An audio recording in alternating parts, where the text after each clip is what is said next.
because I honestly thought Austin would take longer. Anything about Zombie 2 or Zombie, whatever you want to Uh, call it? no, but I will say Land of the Dead. I will give probably a because it's out of 5, right? Yes. Probably like a 1.52. Ooh, Yes, I win. you're fired. No, you're both Let fired. me No, guess. John gave it a Hey, I 4 said I or would watch 5. that movie again. I said like 2 out of 5. Now impressed. Would watch again. I don't remember That what I was gave it. I think I gave it a 4. Yeah. yeah. I think that Of was course. yeah. So It's I not bad, but you can tell there's like a steep decline from the first 3. well, and what I my reasoning was I would me personally I would give all 3 of his original trilogy like a 5 out of 5. I love all 3 of them. I think this is just like a step down from those 3 because it's like it's in the middle, right? Like you got the original trilogy, Land of the Dead, and then those last 2 that he did, Survival and Diary. Yeah, except it's not just like the 3 steps. There's like 6 steps between each step. So I didn't take a whole lot of notes on Candyman because I was having technical issues while watching it.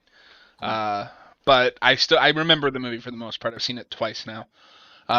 So we're gonna start with Night of the Living Dead because I also feel like that's gonna be the quicker talk. Well, that depends. You know. Maybe. So Austin, you said you've seen this before, right? Yeah, Okay. I saw it a few years ago. Okay. So we're gonna start with Milton and get his first impressions. Well, I mean, mine's kind of like combined with a whole recap on the old one, so maybe we want to get Austin's first, considering he hasn't seen the original one yet. Okay. Good idea. Maybe. Yeah. I Well, mean, I've seen the original, but it was during a watch party, so we like talked over it. Hmm. I'm telling you, Austin, get this. It's like $20 on Amazon. I don't know how much that is in Canadian dollars, but best release of this movie. Like it looks phenomenal. The original, yeah, that's the Criterion one, right? Yes. So Okay. Austin, what is your first impressions, thoughts on this remake? I've always like really liked this remake. I thought it was pretty good. It's obviously pretty simple. Like it's mostly a movie that takes place in a house, just like the original one is. But like it's never boring or anything. It's also really short, which I didn't remember until this time. It's not even an hour and a half. Oh wait, is it? I wasn't paying attention to the runtime. I just thought it was an hour and a half. Yeah, it's about Hmm. an hour and 28 minutes. So Oh, it's like interesting. just under, but Yeah. it's really short. Okay, Uh, so I kind of wish I'd asked you to watch the original as well, so we could all give comparisons, but it's fine. Well, I I thought about wasn't. this during a watch party situation, which he. Yeah, but I mean, it's a watch party situation. We're not really focusing on the movie. yeah, like I've seen it, but like uh, kind Yeah, of. it does get into an interesting conversation of should you watch the remake or the original, and then Oh, for sure, that's yeah. where the conversation gets more complicated. Hmm. Well, and I have a question for you guys about this in the original, because obviously I know the ending is different, Hmm. but is there a lot of changes outside of that, or is it mostly beat for beat the same film? So Well, there are minor changes to the plot, but the biggest change is Barbara Well, in yeah, the which I knew, yeah. yeah. um. But that's really the biggest change because the thing to remember with this remake is unlike most remakes, the original creator was involved. Hmm. Well, Um. it's Tom Savini that directs it, right? Yes. I Yes. think so, yeah. The other thing to remember is that this was a really bad production, like behind the scenes. Oh, Tom really? Savini has said that only 40% of his ideas made it onto the final film. Hmm. Because Romero wasn't really on set. He wasn't hands on with this, No. but it was his idea to get Savini to direct because those two are really close friends. And Hmm. Savini was supposed to do the effects on the original, but was drafted into Vietnam, which turned out to be the best for the best because Vietnam is where he kind of honed, like, saw real carnage, and that's what gave him the skill that you see in later movies that he did. Um, so with Romero gone, he had to fight the producers on everything. Yeah. Okay, interesting. Yeah, I didn't really look into the behind the scenes, so I had no idea that there was a bunch of trouble behind the scenes. But if we want to go in depth of comparison and contrast, I made something.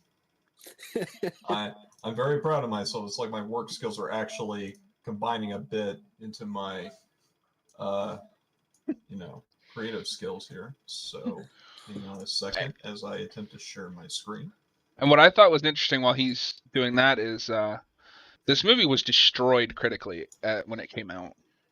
Oh, really? Yeah, like people did not like this remake. It's been reappraised, rightfully so, I think. Yeah. Um, So kind of like The Thing, like that type of situation.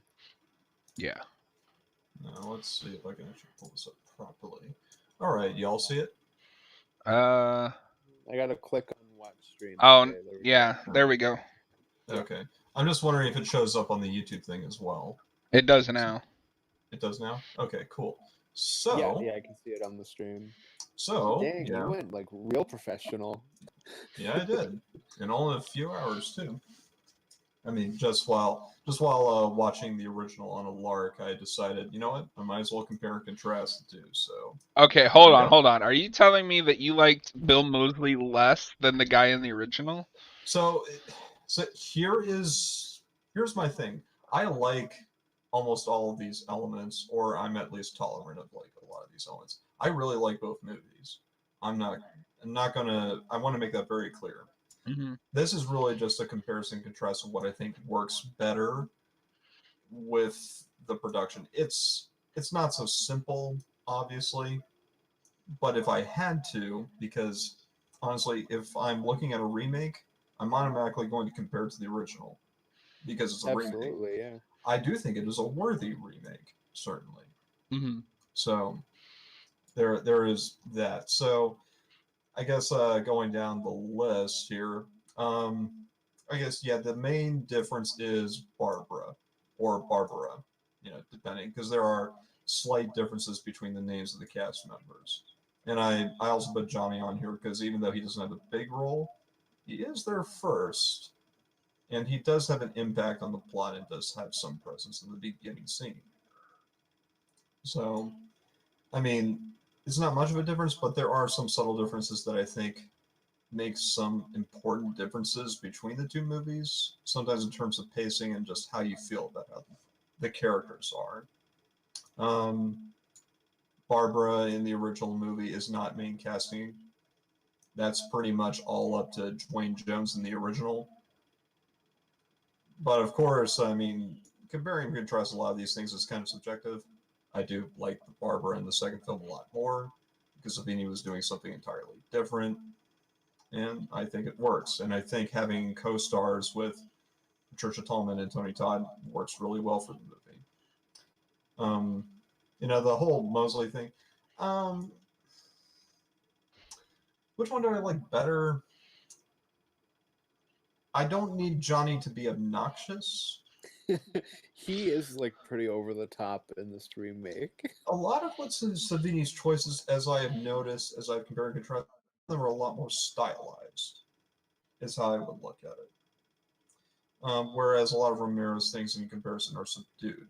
I wouldn't say actively subdued, but Savini is definitely looking at this in terms of a remake and definitely characters to seem a bit more extreme, I would say. Mm-hmm. So depending on how you want to look at it. Um, but I mean, so yeah, with Johnny is like less so Johnny, more so. I like both performances, but I do think Johnny works a bit better. Whatever Ben you decide, just it depends on the rest of the cast for me. If the rest of the cast is a bit more subdued, then Dwayne Jones' performances works better. On the other hand, Tony Todd just works better, I think, with Tom Tolles. I would personally prefer the character of Carl Harmon's thing in real life as opposed to Tom Tolles, because Tom Tolles' Harry is, jeez, it's almost maniacal. Well, I wouldn't say maniacal. That's not the right word for it, but definitely evil. Certainly a lot more evil than Carl Harmon's performance with Harry. Definitely makes Harry seem a lot more of a villain Savini wants you like almost right up to that's just really not like Harry at all. Whereas with Romero, he's a bit more subdued and a bit more reasonable, I think. A bit more even tempered. Yeah, I have that with not to interrupt, but I have that with both Ben and Harry in the remake. Is because all they do is scream at each other for like the entire movie. I wouldn't necessarily say that. I would say Tony Todd's performance is how I would compare and contrast the two Bens. Dwayne Jones is more charismatic, whereas Tony Todd's is much more powerful. Mm-hmm. And Tony Todd's performance doesn't take away from Patricia's, and I think he works as a good foil against, Tom Tolles as Harry. Mm-hmm. If I tried to mix and match the Bens and the Harrys, it wouldn't work very well. Tom Tolles, Dwayne would just completely destroy Dwayne, and Tony Todd would destroy Carl's. So I think the two needing to have both personalities that are evenly matched is important for the casting. So it really just depends. I can't really say which one is better or the other just with that in mind. Because you switch either of them out, but you don't switch both of them out, then I don't think it works for that conflict in the story, personally. The rest of the family, the Coopers, doesn't matter. They're interchangeable. Not trying to bring down the acting on both of them. It's just they don't There's do a such whole small lot. roles too. Yeah, important roles, I would say, but still. Oh, absolutely. Yeah, but I mean, comparing and contrast, I could switch them out. Yeah, like even like yeah. with the daughter especially, like she spends most of the movie laying down. Like it's just barely there. And then obviously when she comes up, it's this huge moment. But it's not like I could see that kind of being anyone in a way. Yeah. Tom's Tom character, I like Tom in the original a lot more than I like him in the remake. Mm-hmm. And I watched the remake first. I think he works better, and I would prefer him with the new Judy Rose over Judy, personally. If I could mix and match that, I'd be fine with that. I just prefer a smarter Tom, and you don't need to have him shoot into a fuel tank. I I was gonna was ask, is that from the original? Because that's hilariously stupid. No, I mean, it accidentally catches fire in the first one, but that's just a mistake. Mhm. Tom deliberately shooting the fuel tank to shoot off the lock I is burst out just laughing at that. I'd forgotten about that. yeah, and it's hilarious. And honestly, I think that sort of hilarity has its place in zombie movies. I just think for this particular context, I don't think you should be laughing at that sort of scene. Yeah, it should be But like a it's really shocking stylized with moment. Savini though, so I still think I prefer the other Tom. At least Tom dies in the first one because he's trying to save his girlfriend. Mm-hmm. But I also don't prefer that Judy because that Judy is she's not active, whereas Judy Rose is a lot more active. So I would prefer that Judy Rose of the original. If I had to go into further details, subcast, I might prefer the original just so because, granted, it's evenly stylized. The issue is, I guess I prefer to just have normal people rather than over the top hillbillies and rednecks. I guess at the end, I don't know. Savini it's kind of mixed a bit with the ending with Savini, so mm, I don't know. Of course, people might have different opinions on that, but I think I might prefer that. Zombies are, and this is of course where Savini's production begins to just start to win over. Zombies are better in the remake, mostly because of the effects, but also because the rules were a bit more consistent with their agility, I think. Yeah, well, they know what they're doing by this point. Yeah, Yeah, yeah. well, the original is kind of setting the stage for what the modern zombie would be. Yeah, it all comes with time. So Savini had the opportunity to look back. Romero didn't as much. Yeah, absolutely. It's just Um, the nature of the game, right? yeah. I will give more credit to the camera work in the original, though. I don't know if a lot of people care about that, but I think the dynamic camera working of Romero's makes it a little more visually interesting, slightly more, um, but only ever so slightly. Pacing, that's a personal opinion. Maybe the original is better, maybe the other one's better. I'm not really sure. I think it's slightly better than the Savini remake because things are so stylized and there's the pace of it. And I'll go quickly so we don't have glazed eyes. But um, editing, not as much rough cuts. Ending, how'd you all feel about the ending? I like it for the time period that it came out in. This is something I was going to mention is I appreciate that they changed it just because I don't feel like the ending of the original has as much context in like the 90s as it does in the 60s. Mm, And obviously he's doing something very different with some of the characters than Romero was doing in the 60s, just in matter of it's an updated version. I guess. I think some of it's a little on the nose with some of the commentary that Barbara gives at the end, but it's just a small thing. Um, but yeah, Yeah, I think I like the ending of the original better. Like the entire time I was watching it, I was like, this just isn't as good. I don't think it's because the original ending is so just impactful and it just hits you.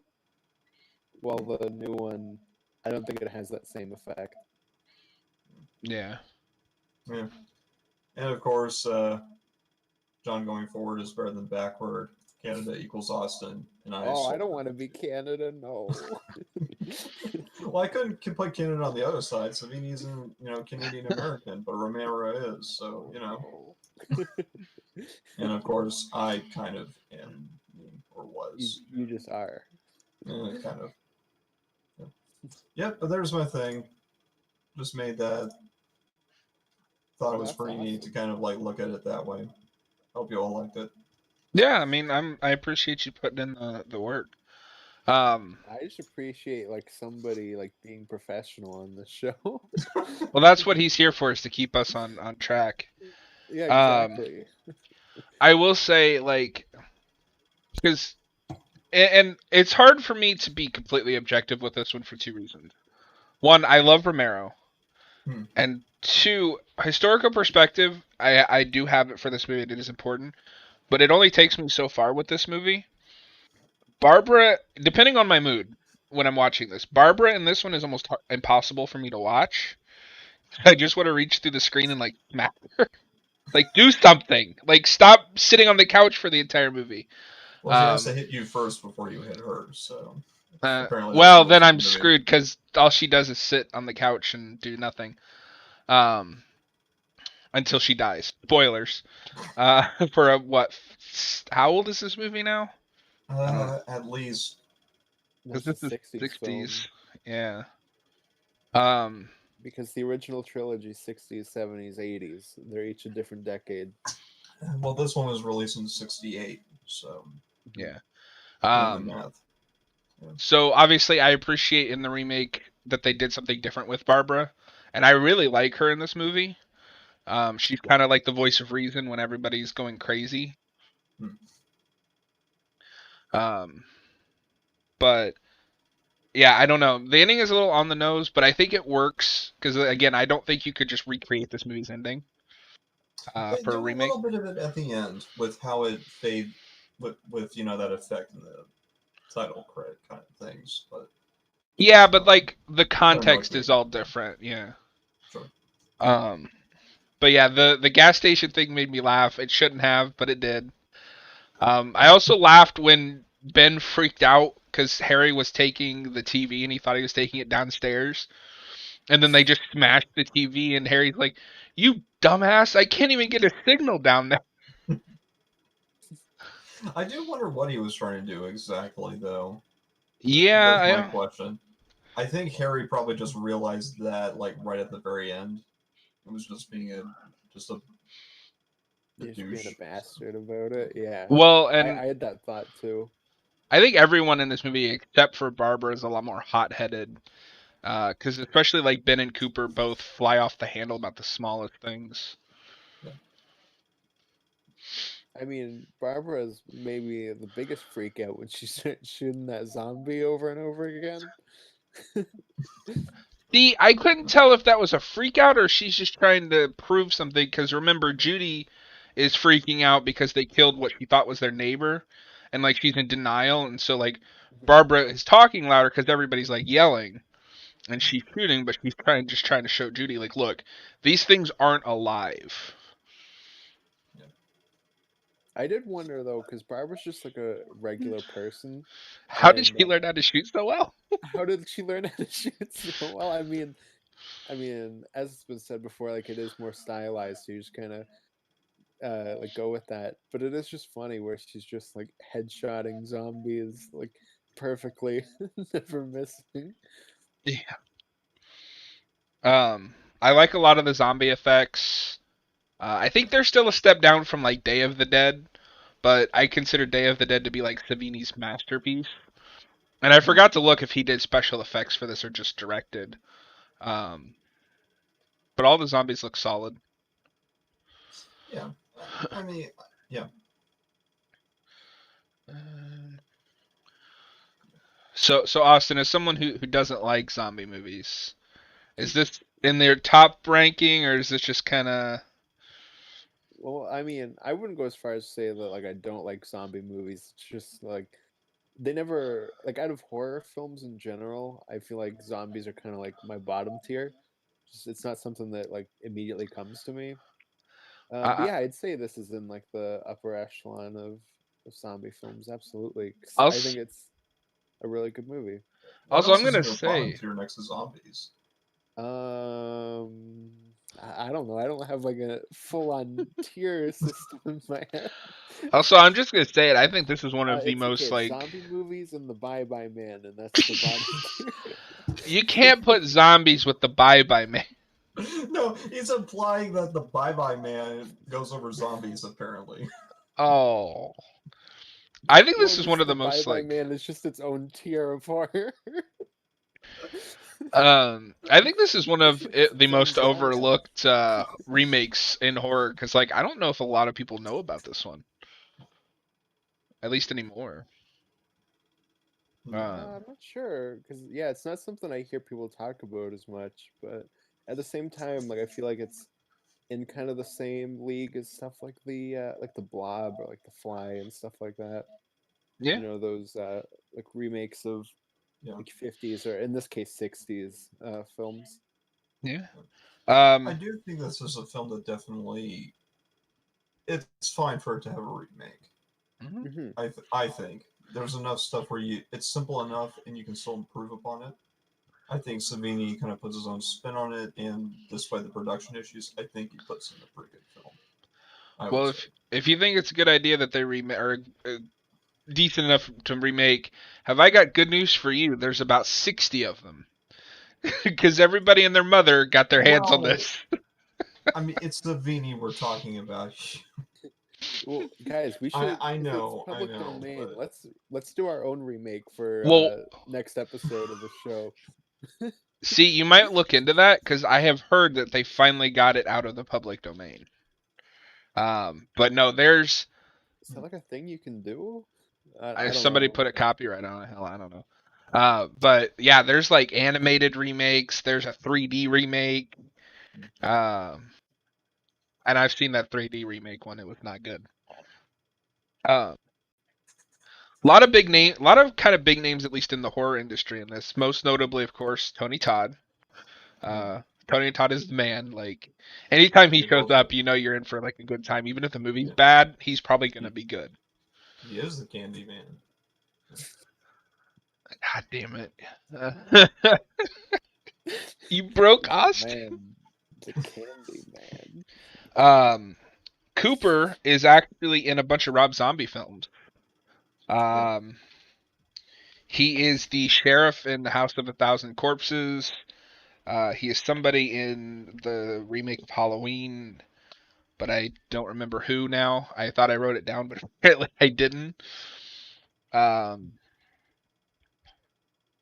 Tom, the guy that plays Tom, is was a special effects guy, and he helped with the effects for Friday 7. He was in that film for like a second. Uh, he was also in Leatherface Texas 3, which I haven't seen. I haven't seen any of the Texas Chainsaw Massacre sequels. Did you just get really quiet, or is it just me? Well, no, you were talking. What? Yeah. Oh You were no, telling us stuff. Yeah. no, no! What? Am I quiet or? You've got something going in your on in the background or something. It stopped, and that's what was quiet. I don't know. Do you have a fan running or something? Me? I do, but it's still running. Do you need me to Oh turn it off? no, I it's have fine. one, but it's my computer. I don't know if it's. Then it must be Austin. No, it's fine. It just cut out, and then like it got even quieter, and just was weird. I just No, noticed it. my fan never stopped. I don't know what it was that it stopped. Like I couldn't hear it for a second.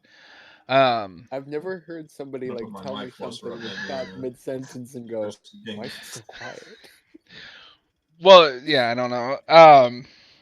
And then the woman who played Barbara, she's in like a lot of Star Trek. And she's the witch in Army of Darkness that Ash fights. I was wondering Oh, where I'd seen really? her from. Yeah. Oh, Uh, cool. um. So yeah, like a lot of big. I don't want to say big actors, but big in like the scene actors in this. Yep. And don't Um. forget Tom Savini, from Dusk Till Dawn. Which we will do that one of these days. I Yeah. love that movie. Yeah. It's so ridiculous that you can't help but love it. Okay, Dogs that's Tug. one thing I'll say with Land of the Dead.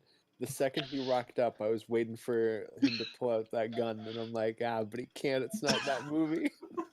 Well, the best part of that is because he's just in the exact same like outfit he wore in Dawn of the Dead.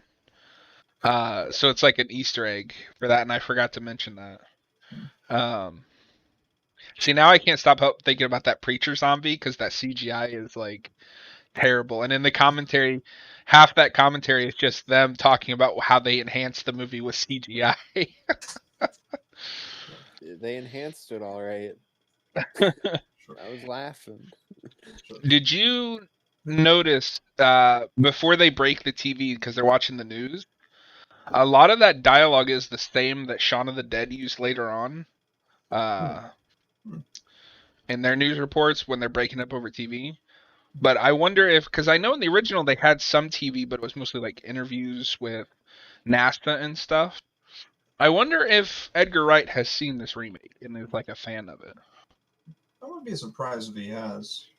I mean, Yeah, no, considering the industry veterans and whatnot, Savini making his remake with some of George Romero's input Mm-hmm. wouldn't surprise me. Mm-hmm. Yeah, no, I think definitely he's seen this movie. Yeah. Okay, so final thoughts, Austin. Oh, I wasn't prepared for this. I thought you were still listing stuff. I don't know. It's really good. It's really, really, really Oh, although I did take another look at my notes because you said that. I also like that Barbara's the one that points out that the zombies are really slow.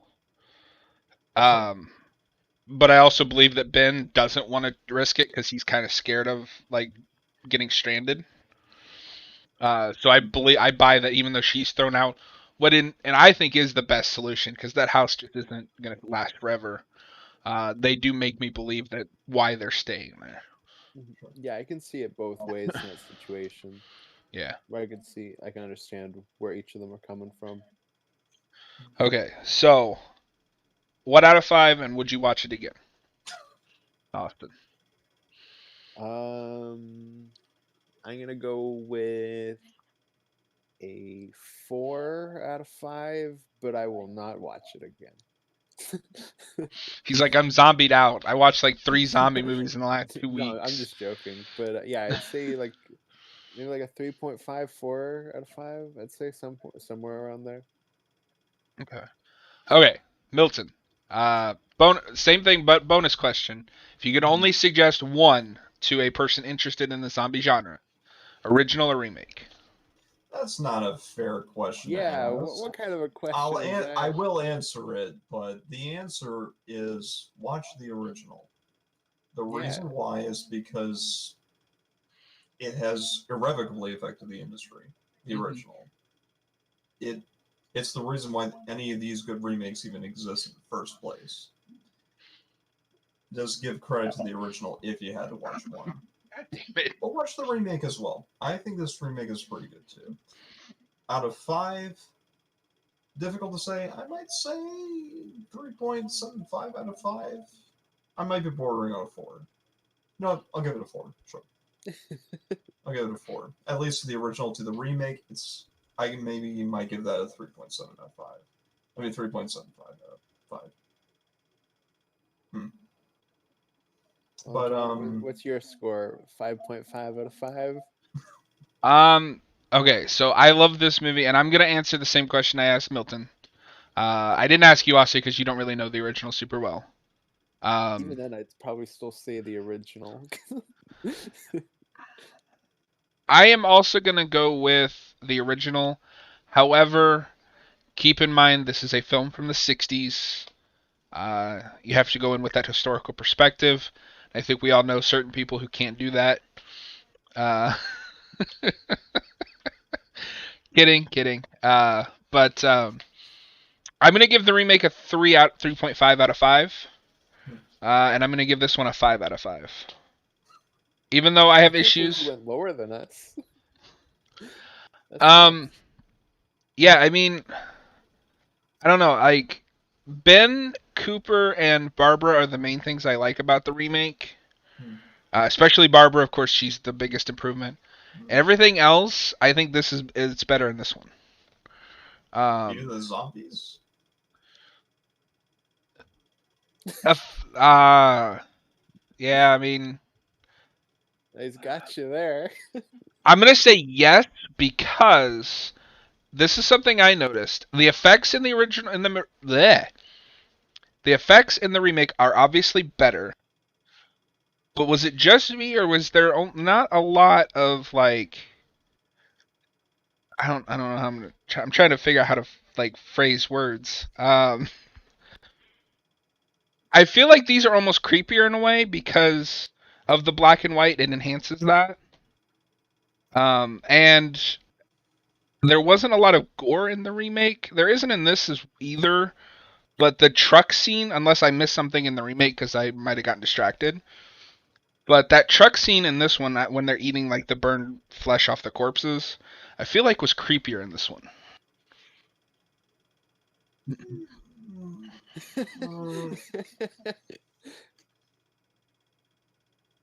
I think it's a matter of perspective. Granted, you can be creeped out by both. So yeah, I don't know. But okay, so that I think. Good films. Oh, absolutely. I would recommend both if I could recommend both. But if I could just do one, it'd be this one. Yeah. As for me, when I watch these again, I would watch another remake. That's I can make you a list of remakes of Night of the Living Dead. Yeah, I mean, we're gonna watch Night of the Living Dead in 3D next time. Hey, it's got Sid Haig in it. Just Night of the Living Dead remakes from here till April. To the top 20 Night of the Living Dead remakes. I mean, we could do like an entire month on Romero remakes. Let's be honest. Yeah, that'll be good. But and I would absolutely watch both of these again. Are there any Land of the Dead remakes? No. No. No, nobody wants to remake the lesser known ones. They just want to remake the original trilogy.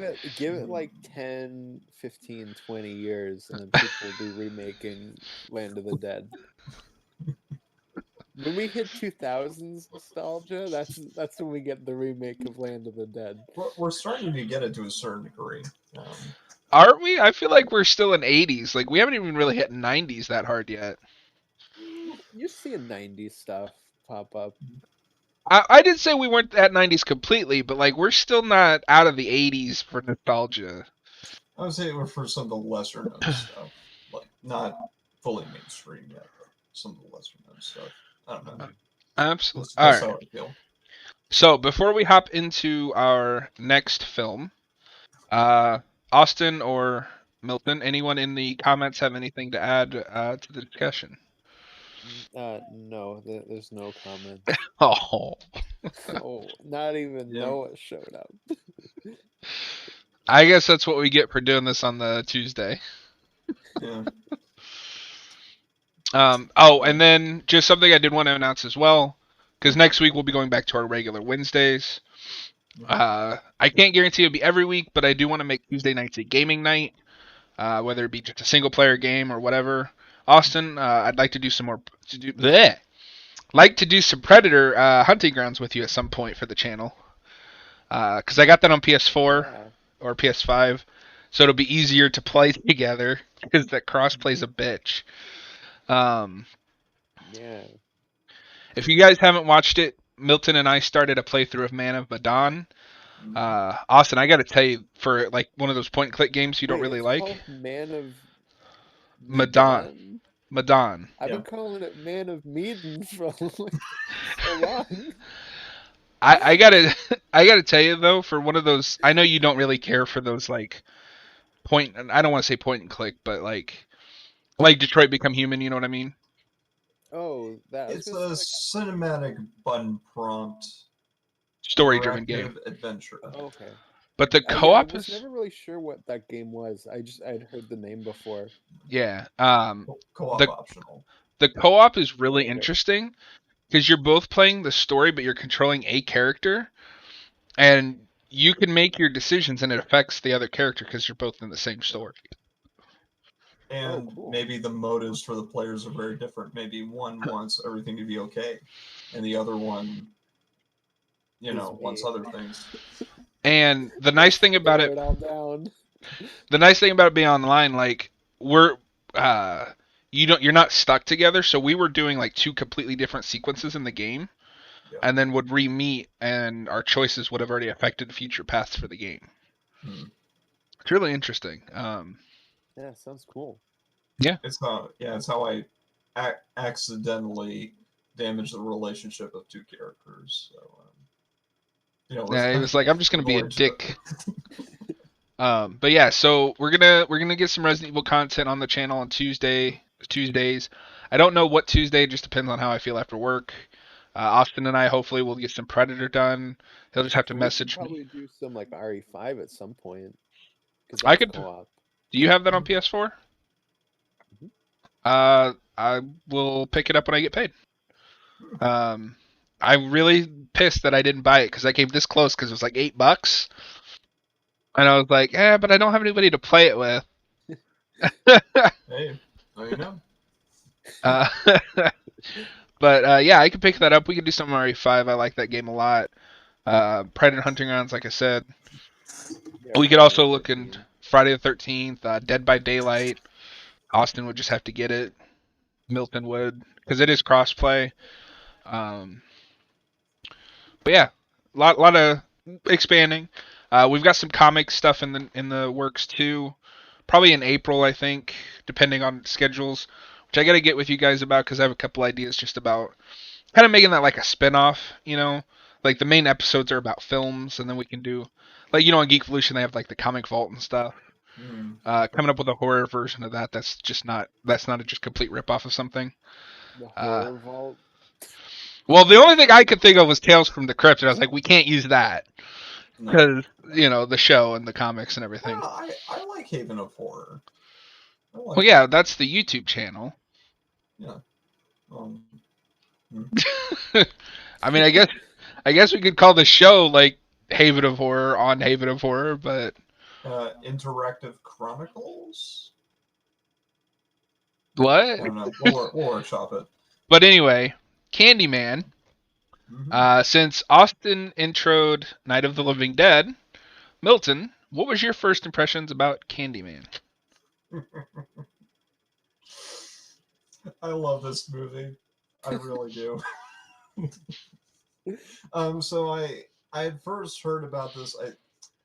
As some people might just on YouTube, Watch Mojo will just have terrible lists, but occasionally they will expose you to some good stuff. Candyman was one of these. So I had heard about this movie for a while, but never actually made the effort to go watch it because reasons. Finally did, and this movie is awesome. All right, Tony Todd is the man. Oh my gosh, it's and the main lead herself is also really good too. I've never seen like shoot Clive Barker, is that his name? Mhm. Yeah, I've never seen other stuff by Clive Barker. I want to. We I'm got to gonna get show this into it. man how. Sorry to interrupt, but we got to show this man Hellraiser. Like, Oh, I know. stat. It's on my list. Actually, make it a part of this podcast. I'll definitely see it then. Yeah, We'll, Hellraiser is one of my favorite movies. we'll I get love there that because movie. both, yeah, Austin and I love Hellraiser. I'm Yeah. gonna make him watch some of the sequels too at some point, but No. Yeah, we definitely get into interesting territory because this is it's not only a film that kind of brings up the idea, of course, of modern anti-superstition, but it has an awareness of black exploitation, not just in regular cinema, but also in horror cinema as well. So there is awareness of that that is clear in the tone of this movie. It definitely makes it a bit more interesting, like knowing that, especially the history of black actors or whatever to like African American actors, or trying not to offend anyone who might who say I don't know the terms anymore. They keep changing on me. They're Point called is, Candyman actors, you racist. I don't think that sounds any better. My point is that there's been a long history of those sorts of a lot of those people trying to get into the industry that get snubbed a lot, that get killed a lot, and they don't really get as much attention until you go into the more underground or like grindhouse picture kind of horror stuff. And now you have like films like these that are in the mainstream that have that mentality and want to turn it on its head. And you also have the idea of the Reaper no longer visiting like the poor and the downhearted, and then transfer over to those who take a lot of stuff for granted and kind of look over haughtily over those who are you know in poorer situations. So it's very interesting both thematically and as well as what's the underlying subtext. Plus, Candyman is awesome. I like the idea. It's not conventional at all, um, but it works. It works. Well, Like and that bees last one running is out the very corpse Clive Barker. like a hive. Yeah, it's definitely very very interesting. yeah, I'd like to look at the short story. It's in one of his books of blood. To see how much has changed. Because obviously with Hellraiser, he took the base idea and then ran with like a different small changes here and there to make the story better. Hmm. Yeah, Um, it's almost like another draft of that story. Like I watched that film a few times in like a short burst, and then I tried to read the book, and I stopped like 30 pages in because I was like, it's just like beat for beat that movie, and it was like really distracting. Where I was like, okay, I've seen this too many times in close succession. I'm gonna have to wait a bit before I read this. Absolutely, and I'm a big fan of Clive Barker's work, both in film and on the written page. I don't know if you guys have read too much or anything by him, really. I want to, Um, but I haven't. No, he's just those interesting. 30 pages. He's interesting because like he does horror, and every Clive Barker book loves to slap that Stephen King quote on the front that is like, "I have seen the future of horror, and his name is Clive Barker." Swear to God, like every single horror book he publishes just slaps that on there. Um, but like a lot of his work is actually more dark fantasy than horror, and he's done like kids books and things like that. But I this is guess it's obvious. kind of like Stephen King in a sense where he's done so many other genres, but he's just known for horror. Yeah. Yeah. Just not Um, kids' books, I guess. well, and he also has written like a third of the books that Stephen King has. Um, Well, Clive Barker's best book is the Candyman tie-in to Willy Wonka, where it's just that song. You all saw the thing that I made. That image with just Willy Wonka's head on top. Yeah, it's So wonderful. as someone who has seen Hellraiser almost probably as many times as I have or more, Austin, and this was your first time seeing this, right? Mhm. What did you think? I have to ask though quickly, did Clive Barker write the movie, or is it just based on a story that he did? Because I wasn't entirely It's sure. based on a story. Oh, okay. Let me look. Hold on. I'm fairly sure he didn't write it directly. He might have had some input. But... Yeah, I forgot to look, and I didn't even remember it was a Clive Barker thing. Oh, until also, before I we're getting a watched it. Candyman remake apparently at some point. Yeah, Pretty it's soon. already being made. We have a trailer. Oh, we This didn't. was to come out last year. Was Yeah, supposed to. Jordan Peele wrote it. I'm mixed on that. But Yeah, we'll see. it's a sequel though. It's not a remake. To answer your question, It's like the Austin. Halloween thing. To Oh, answer your question, Austin, Yeah, this I was know. not. I'm whatever on it too. They just took the story and ran with it. This was written and directed by Bernard Rose. Oh, okay. The big thing I had while watching it is it reminded me. I know obviously this came first, but it reminded me a lot of The Ring. I've never seen the Japanese version, but the Gore Verbinski remake. Just in the sense that you have like a woman looking into this like urban legend type character that is like haunting her, and I just found that like interesting because that's a movie that like traumatized me as a kid. But And like The Ring, it uh, got two shitty sequels. exactly, and a like 30 years too late sequel. I really want that to be good, but I can't get myself to believe that it's gonna be. yeah.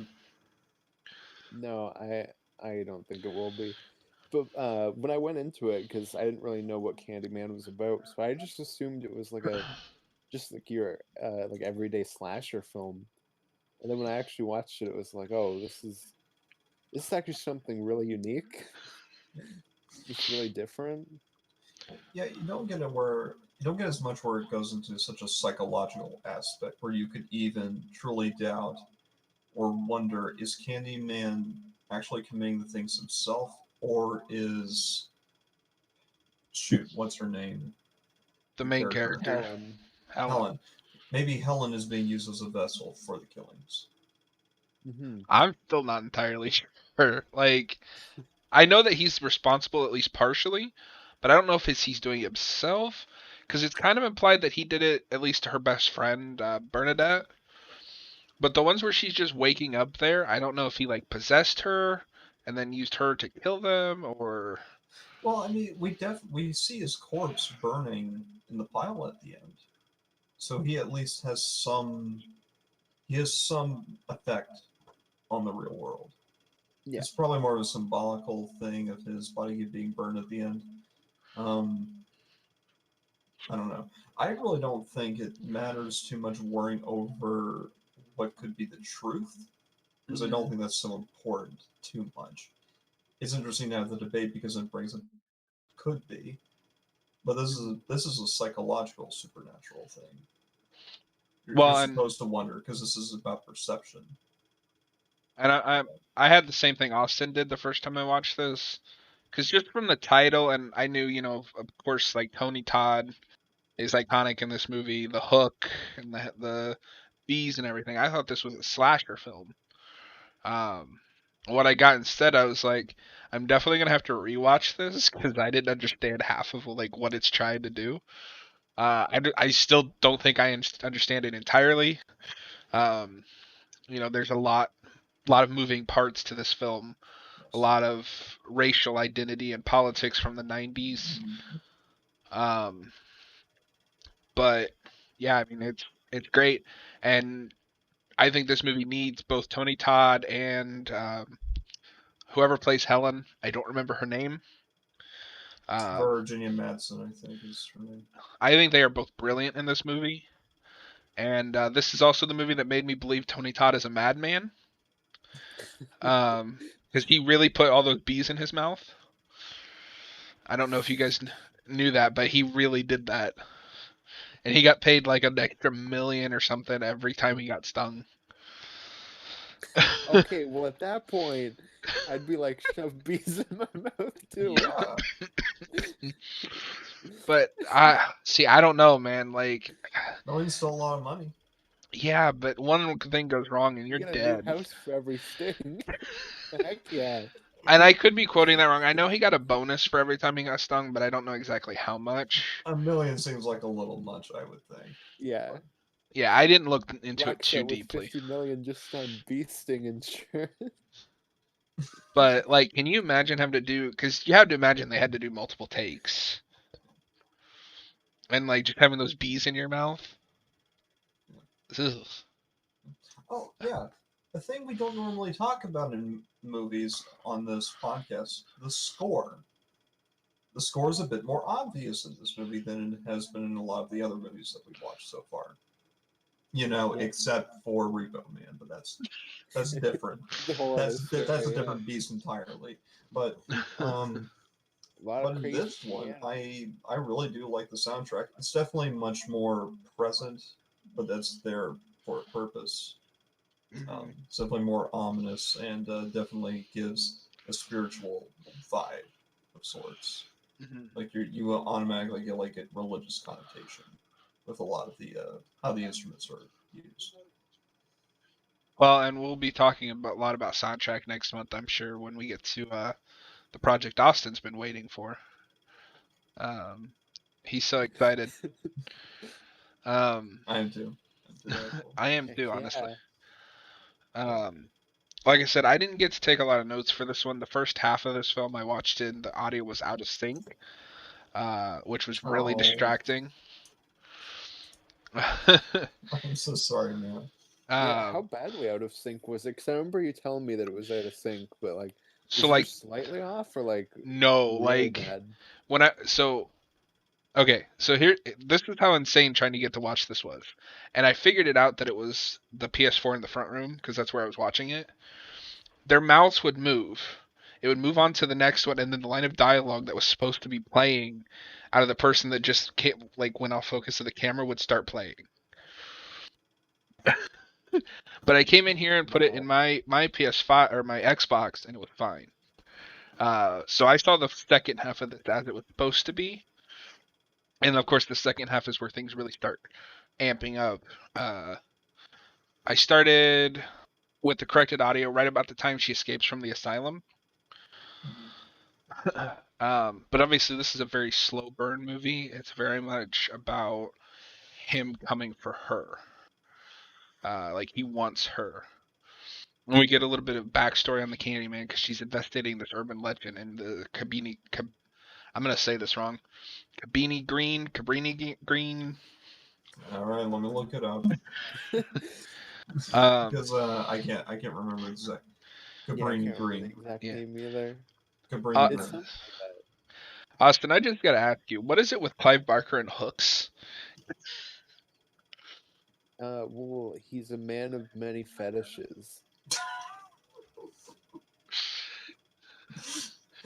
Of course, he'd ask the day ghost, and that's the answer he would kind of give.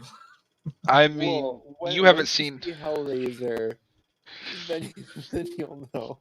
I mean, but hooks have that connotation to them. They're almost always used as some way to imply power, predatorial instinct, and hunting. Just wait till we Well, in show you Hellraiser, I Hellraiser. would describe as being like an erotic horror film. Like Oh, it's it's not like erotic in that it's like softcore porn or anything, but like it's very much about sexuality. What kind of movie do you want me to watch, guys? What is um, this? it's about a demon who brings pain to some and pleasures to others. Okay, Many okay. fetishes. Let's just put it this way: Barker came up with the idea while in a BDSM club. Yeah, and it's very you can tell just watching it. So not only did he come up with the idea of just from a BDSM club, he also had to be in one at the start. That already implies so much. Yeah, just not, wait. not to shame anyone. Should but Austin? Should we give him a little homework and like have him watch the movie? Well, That's no, a because different. Look, now my this is head a is different just discussion. lost.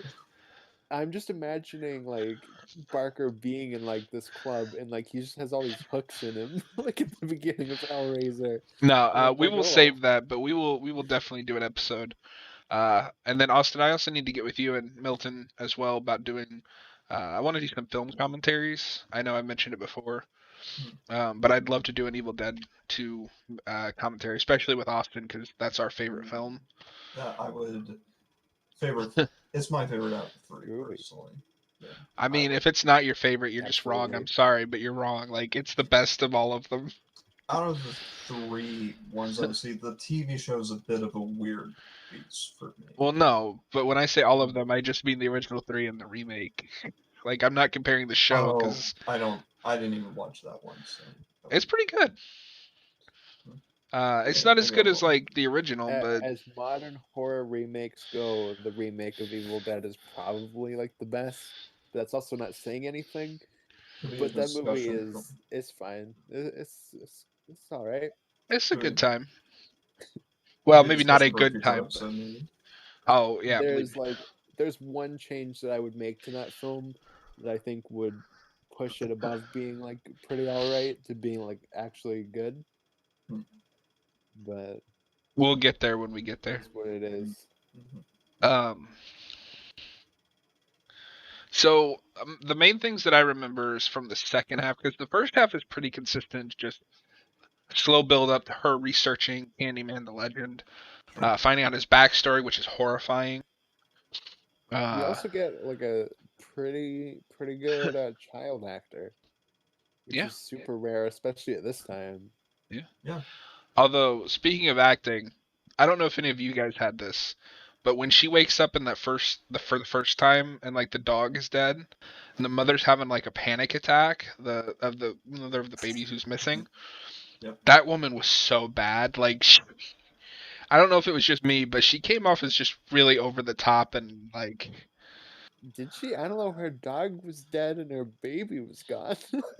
Okay, John, how would you react to that situation? What would be the and appropriate amount of that horror that you would feel and express? well, see, I don't Yeah. know. It's just like I wasn't getting horror from her. I was just getting like I don't know. I don't know how to describe it. It's just it was weird. Maybe it's just because I don't know how to deal with people who are panicking. Like it might just be me. That's why I said it might just be me because like I hate when people panic. So maybe it was just like she was being natural and it 0 just out of 5. Too much panic.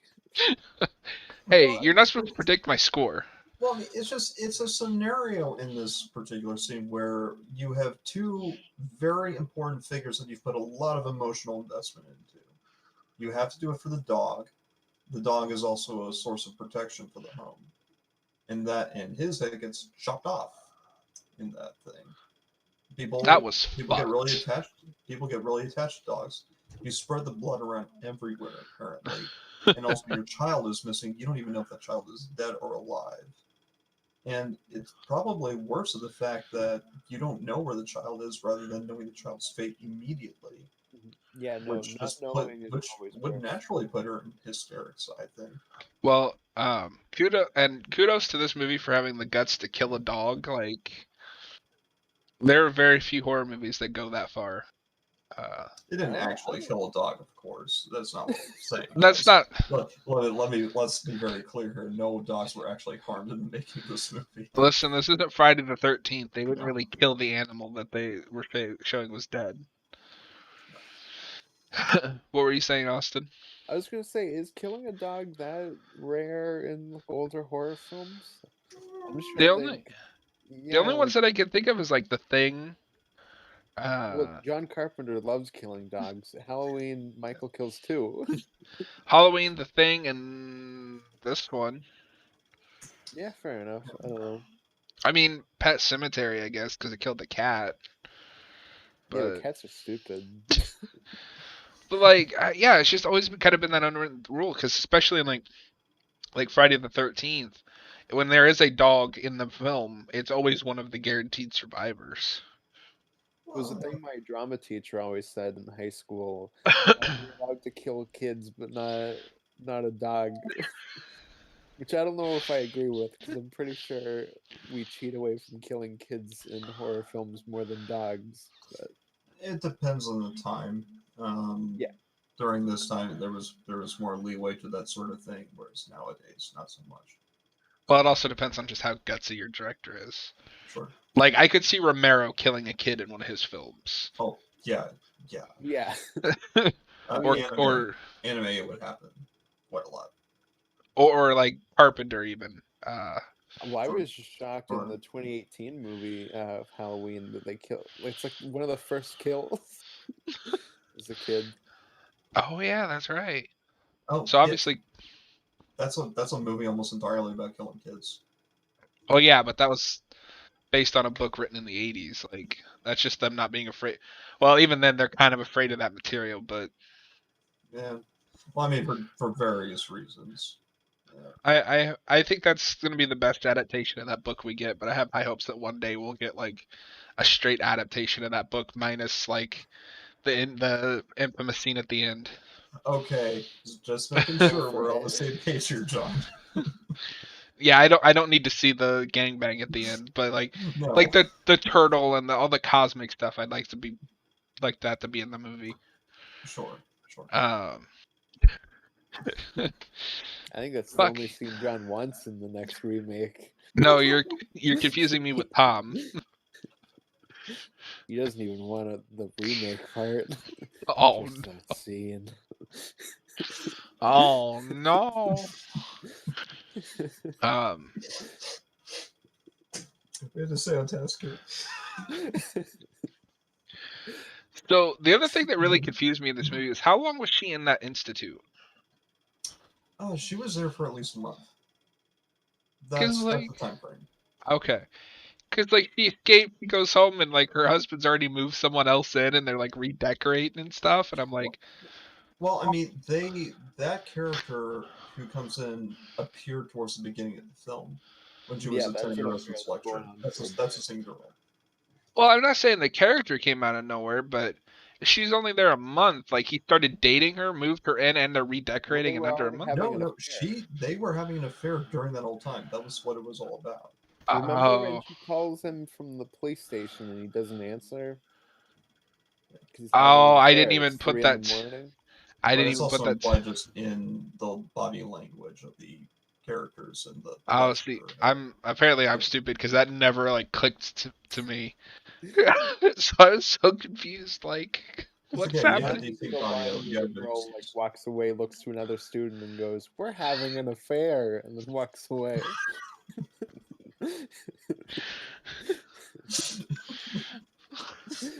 Descriptive audio. And then obviously this movie has 2 sequels. The second one is called Farewell to the Flesh, and I only remember that because it sounds like a Hellraiser title. I was going to ask with the sequels, is it like Hellraiser where it just becomes a generic slasher? I haven't seen them. Okay. Apparently, within the casting, I haven't seen them, but Farewell to the Flesh apparently it stars Tony Todd. So he's in all of them.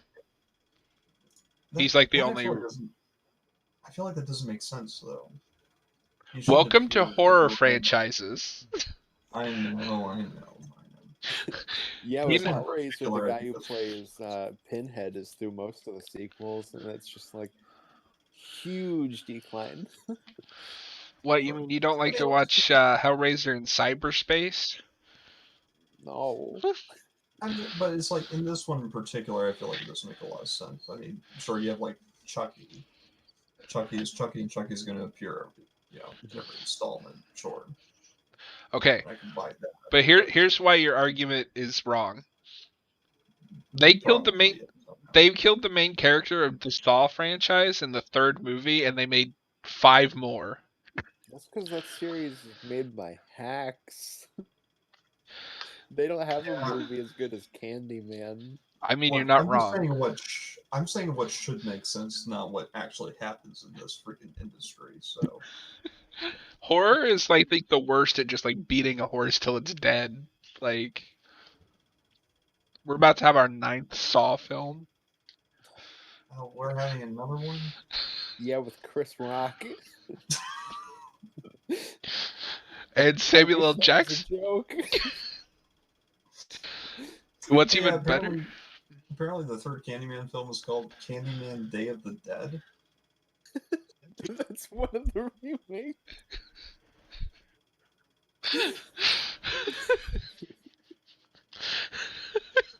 It's quite an interesting thing that we've talked about since we're talking about remakes here. It's the title's still ridiculous to me. They're in like an underground facility and zombies attack and they're running away. Then they get to the other end of the corridor and Candyman's there. And they're like, I know, we need the zombies to fight Candyman. That's the only way. So, and I know at least me and Austin, I don't think are very excited for this new one. Um, I just don't really need another one. I'm Yeah, cautiously that's optimistic, where I I'm guess at. is what I would say. Just remaster the movie or something. Re-release it They on Blu-ray. they already did. mean, again, sure. Again, do it in 4K. But just for sake of speculation, is there something that they would need to do in this new one to make you interested? Cancel it. That's not an answer. Well, I'm also just being really aggressive with this. I love it.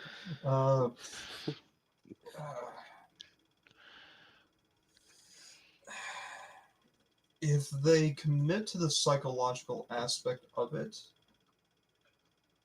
and try to delve a bit further into it without actually trying to establish too many of the rules, understand, of course, it would show some understanding of why the original film worked. Understand practical effects too. That's another important aspect. Horror does really well with practical effects. Understand flashing images as well.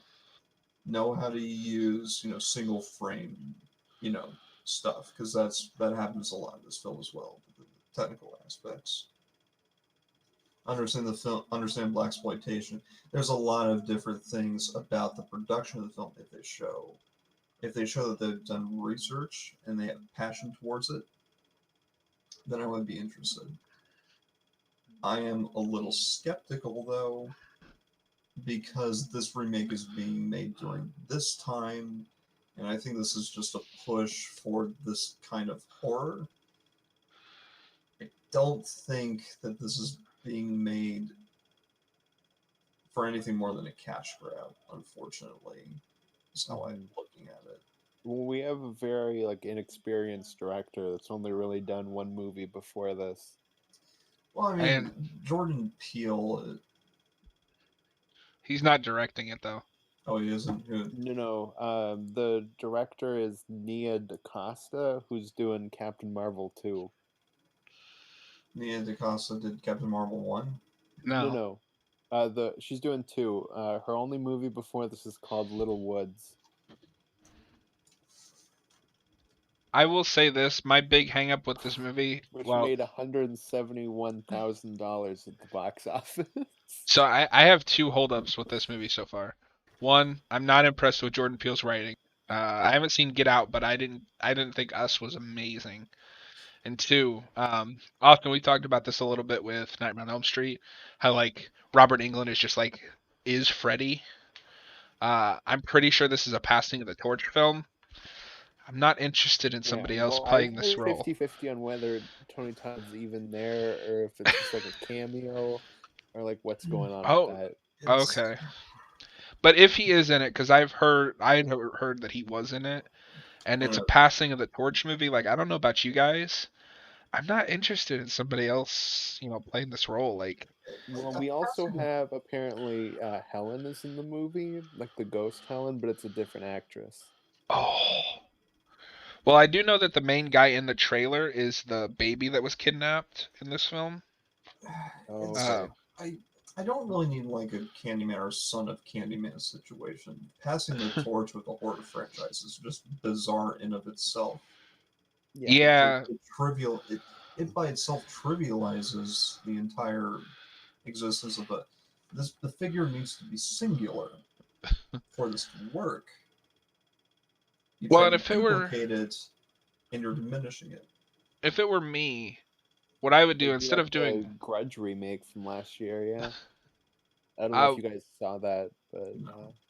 what they I would do do, the opening is with the original Grudge family, and then they move to a new house, and it's like a new Grudge family in America, and it's like, oh, oh my see, what god. I would do is instead of a passing of the torch movie, because if that's what it is, they're only doing a passing of the torch so they could make more sequels, right? Yeah. Um, Yeah, when I don't like the main actor they have for that movie and the other stuff I've seen him in. I would just make this like, okay, Tony Todd had a really, fantastic film, and then two sequels that nobody talks about. Let's give him one last like go at his character, because I mean, obviously this is Tony Todd makes Candyman what he is, and then it's over. Yeah. But Just it's Hollywood, so we won't. just straight up remake it. I don't really think there's a way to do it beyond a single story. Mm-hmm. So if you have to, just do it from the ground up again. Yeah, I You might as mean, well just do it that way. I wouldn't recommend it. I don't think it's a good idea, but if you have to, Yeah, or it's a even like singular story. It's supposed to be a standalone, I think, personally. yeah.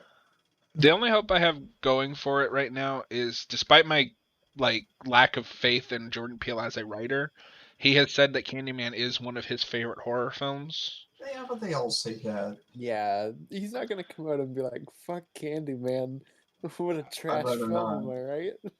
I mean, I'm inclined to believe him just because I've seen what he does in his films, and I could see him being very influenced by something like Candyman.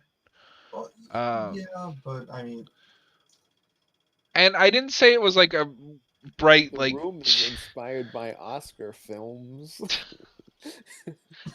And I'm just saying it's Because like it's a small inspired like doesn't mean it'll make it. I'm just saying it's like a sliver of hope. I'm not like as I'm much. Yeah, cautiously optimistic at best. Yeah, I still need to see Get Out. Uh, I feel like it's an M Night Shyamalan situation that we're happening with this director right now, where you have a guy who has promise, and then his films slowly decline. yeah. And then he's too popular. People like him a lot, and then he just keeps releasing film after film. And occasionally, he might get a good one, an okay one, or a good one, but most of it's just him having an inflated opinion of himself. mhm. I just hope his Twilight Zone isn't anything to go by. From what I've heard, it sucks. Well, Well, it was co-created by Peele and Simon Kinberg, so that could have been the issue there, but but yeah, and one of the big things I've heard about the new Candyman is that it's supposed to be about like police brutality, and I just think it runs the risk of being really preachy and not like a story. I don't know, maybe that's just me. I think the original film makes a comment about not police brutality, but like racial identity, like you guys said earlier, and it's you know, Subtle. yeah, yeah, it it's also not beating makes you over the head. it makes some statements also concerning, psych ward treatment and whatnot in Yeah, the agency if absolutely. those were in those situations. Did they have any hope of recovery?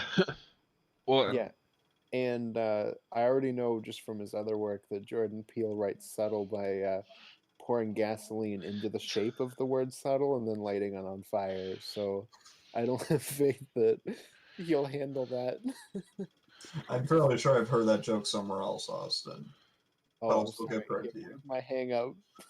so I didn't Austin, have are you the gonna image of it, so I had to explain what the image was. you gonna watch this director's Frankenstein movie? It's the one I posted that poster in the Discord the other night where it had like 3 different fives in the poster for the word Yeah, where all Frankenstein. the E's were 3s, the S was a 5, and the I was a 1. Wait, was that real? Yes, I wanted. That's it's another true. top 20 right there. My dad sent me an article that was like the top 20 Frankenstein adaptation. Well, what's funny is so it's directed by the same guy who did this film. Uh, and to be fair, it only has 10 reviews, but Wait, the according same person? Oh, did the original Candyman? the original, Okay. this movie has 100%, or at least it does according to Wikipedia, on Rotten Tomatoes based on 10 reviews. So I might check it out at some point. Like, it's not a lot of reviews, but if at least 10 different reviewers are giving it It's Rotten somewhat of, Tomatoes though, so I. well, I don't use them for the end all be all, but you know. Hmm. But No, yeah, that's how it is. like this is the only big movie he's done. Just looking at his filmography,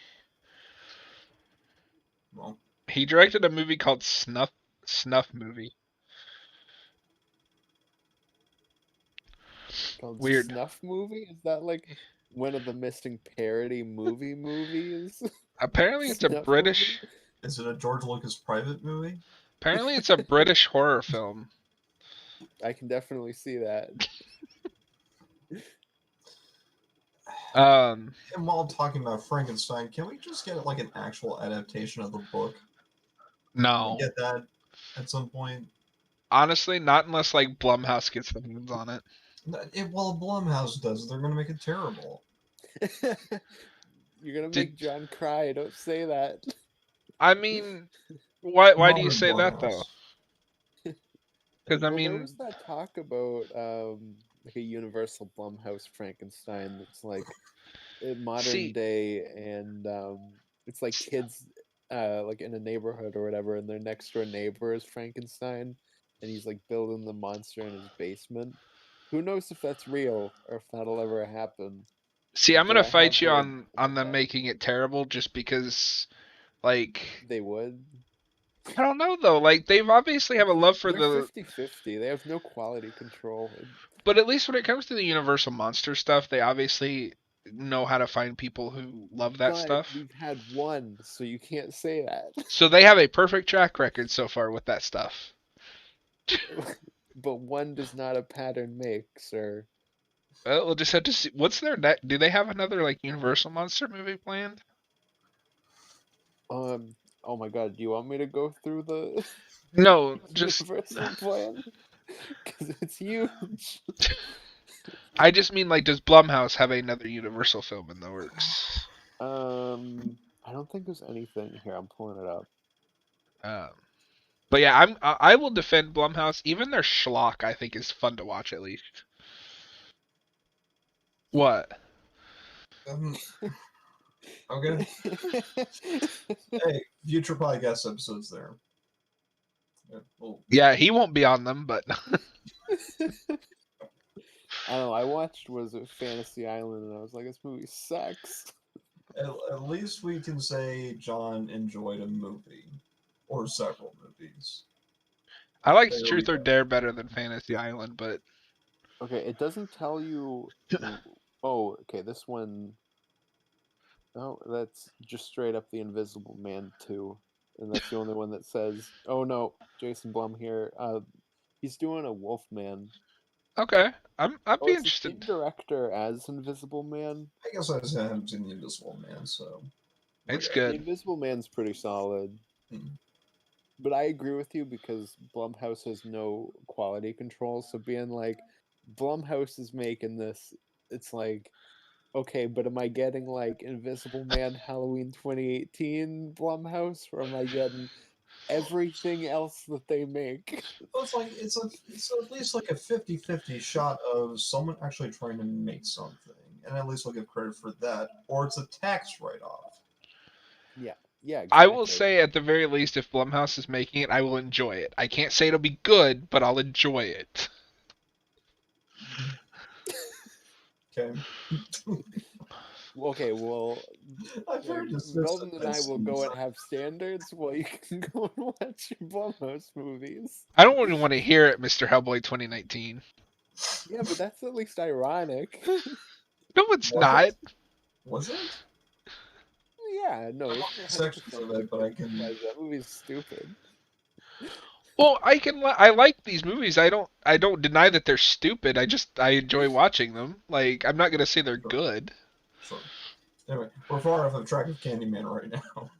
Yeah, and we are running out of time. So, Austin, final thoughts, score, and would you watch it again? Okay, my score is gonna be 4.5. Leaning towards 4.5.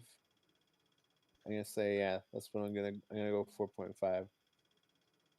Is this the highest movie on the show that we've done for Austin? Because I don't think we Yeah. rated Predator. No, I don't think we rated Predator.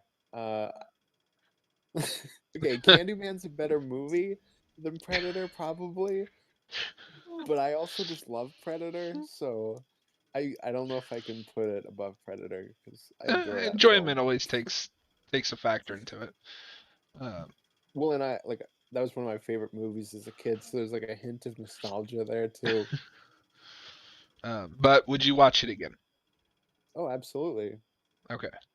Milton, final thoughts, score, would you watch it again? So I'm gonna say my 5 out of 5 for something really, really, really special. So I'm gonna give it a 4.5 out of 5. Heck Um, yeah. if I had to take off any points, I feel like maybe a bit of the ending's a little bit of an unnecessary downer to a certain degree, but then I go back on it to say, oh, it's a good bookend. So I don't know. That's just personal opinion there. Um, there's not a lot I can critique negatively about the movie, honestly, and I loved it. I Mhm. love this movie.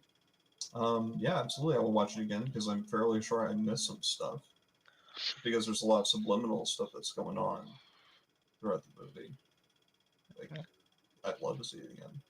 Yeah. Well, I would give this a 4 out of 5. I definitely need to watch it again, preferably with the audio in Both sync. of the films they've gone just one step below the Um, rest of us. with Candyman, it could definitely go up. Obviously, I missed some things like the affair, and the audio being out of sync was really distracting for the first half. Um, The fact that you could still like this film even with the audio desync for half of the film is pretty impressive. That's a high praise. but yeah, I love this movie. I will definitely watch it again. Obviously, it's not my favorite or anything, and maybe it's not fair to compare them, but I think I would rather watch Hellraiser of the two Clive Barker adaptations that I've seen. Um, but I think both are brilliant in their own way. I would highly recommend this. I can't recommend the sequels, haven't seen them. I probably will watch them at some point because I can sit through almost anything as long as it's like entertaining. Clearly. Look, I'll as long as the movie's not boring, I will at least watch it. I can't say I'll like it, but um, but yeah, Austin, would you like to announce what we're doing next week? Next month, it's Carpenter month, baby. And what two Carpenter movies are we starting with? Oh God, I don't remember. I put that pinned message in the Discord for this. Okay, hold on. Um, I don't know how to get to pinned on my computer. I gotta go on my phone. Uh, Pins. Okay, it's the fog and the thing. So we're getting both of the thes out of there. Yeah, I just went like in order on his filmography minus Halloween. Yeah. I've seen Yeah, the so thing we got two already. I classics can't wait. next week.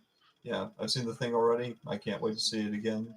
This will be the first time for me seeing the fog. And Austin, I don't know about you, but the only one week I'm dreading is like that last week. It's Oh, like vampires and vampires and Ghosts of Ghost of Mars. Mars. Because I've not heard anything about vampires, and I've heard Ghost of Mars is rough. I didn't know I owned vampires. I thought I like had to pick both of those up. And then when I picked out my Candyman last night, it was on top of vampires, and I was like, "Oh, I do own this movie." So That's yes, embarrassing. Carpenter month. Starting next week, starting in March, we are going to go through 2 Carpenter films a week. Often next week, if you have any free time outside of the show, hit me up. We'll pick, since it is Carpenter month, let's do a Carpenter commentary. Um, we'll have to kind of brainstorm it, but maybe we can do like the Thing commentary, and Milton, hit us up as well. I just know sometimes it can be easier scheduled with 2 people than 3. Sure. Yeah. But we'll see. Let me know the time, and I can probably. Yeah.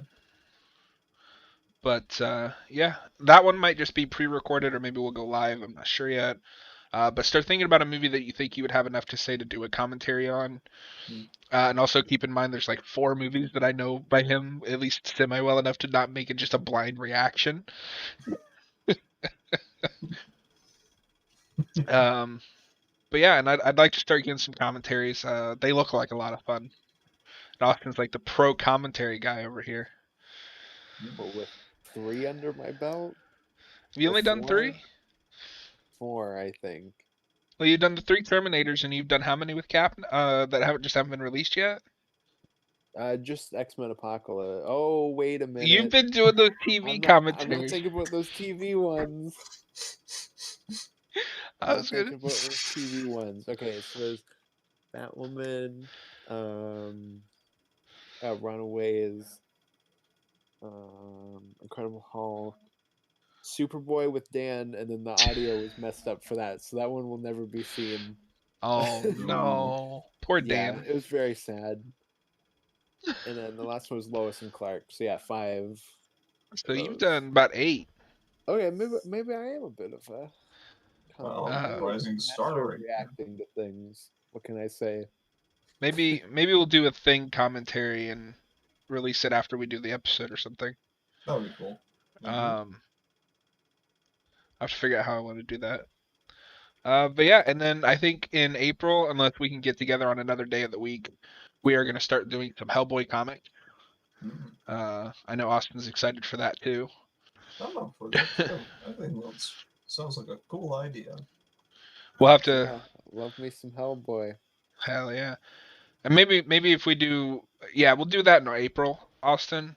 Because what we could do is like maybe an arc and a movie, like Hellboy 2004, and then the first arc of the comic or something. I don't know why we're brainstorming like live on YouTube, but yeah, this is a different. just while it's in my head. But yeah, anything else you guys want to throw in? Any horror news or anything before we wrap up for the night? I mean, we've already gone through a lot of horror news already. It's horrifying just what is happening in the film industry. So just wait till we get the Universal Paul Feig movie. It's coming out. Dark Army. Austin's gonna make us cover Ghostbusters 2016 at some point, isn't he? No. Thank God. Or, if you just ever want to follow the events of real life. Yeah, it's pretty horrible. Bye, everybody. Have a great week. We will be back next Wednesday, 11 p.m. Eastern, with The Fog and The Thing. I have never seen The Fog before, so that'll be a first viewing for me at least. Austin, is probably the only one who's seen almost every movie on the list for Carpenter month. Yes, just not the last 2, Vampires and Ghosts of Mars. Oh, and Prince of Darkness. So let's say okay. See, this is gonna be fun. But yeah, next week Tuesday, hopefully to do a gaming session, and then if you guys are free, hit me up for a commentary. Those will probably have to be pre-recorded, unless I own it digitally. Because if it's digital, I can watch it on my phone, and like that way we're not streaming the movie to YouTube. You wanted to do a live commentary? You want to do a commentary when you're watching the movie on your phone? Well, no, I would set my phone on the base of my monitor and then look down at it while we're talking. Make it work. You make me sick, sir. You're fired. No, we need Austin for Carpenter month at least. Yeah, the one time I'm useful. But yeah, we will talk at you guys next week, and we appreciate you all hanging out. Absolutely. Have a great weekend. Yeah. Bye, everybody.